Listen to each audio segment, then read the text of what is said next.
अस्सलाम वालेकुम जनाब, की हाल है सारे दोस्तों का? ठीक नो, खैर खैरियत नाल नो, सेहत तबीयत माशाअल्लाह ठीक ने ना जनाब। सब तो पहले साडा पंजाबी लोग चैनल ज़रूर सबसक्राइब करो, शेयर करो, लाइक करो, अब अच्छे कमेंट्स भी करो। अज जनाब तुहानू जिहड़ी चीज़ असीं जनाब विजिट करवा रहे हैं जनाब गंदम है, तुसीं वेख सकते हो कि बिल्कुल ठीक है।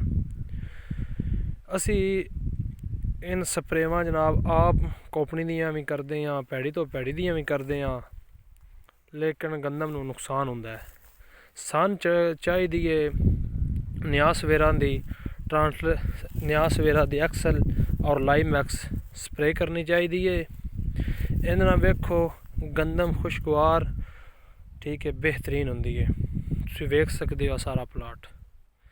इस तो बाद भाईजान एक भाई ने ट्रांसलेस स्प्रे की है, आ तुसीं वेख सकते हो। ज़मीन की वजह तो नहीं, ये सिर्फ स्प्रे हुई है जनाब।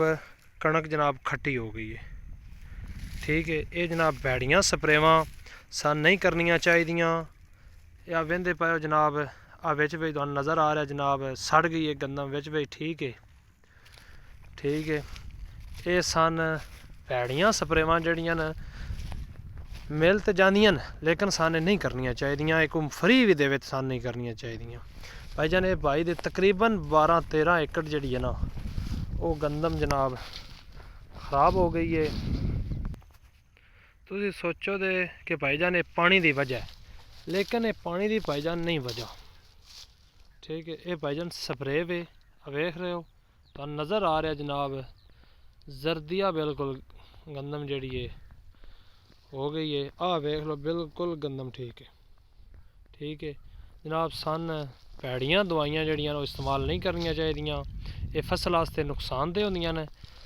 कोशिश यही करो नियासवेरा की दवाई जड़ी है हर चीज़ अस इस्तेमाल ही करो फसल वास्ते, ठीक है जनाब। अगर तुहानू साडी ये वीडियो आई दी अच्छी लगे जनाब, लाइक भी करना इंशाल्लाह, शेयर भी, सबसक्राइब भी सारा करो जनाब। अच्छी इंशाल्लाह वीडियो देना, कमेंट्स भी करो।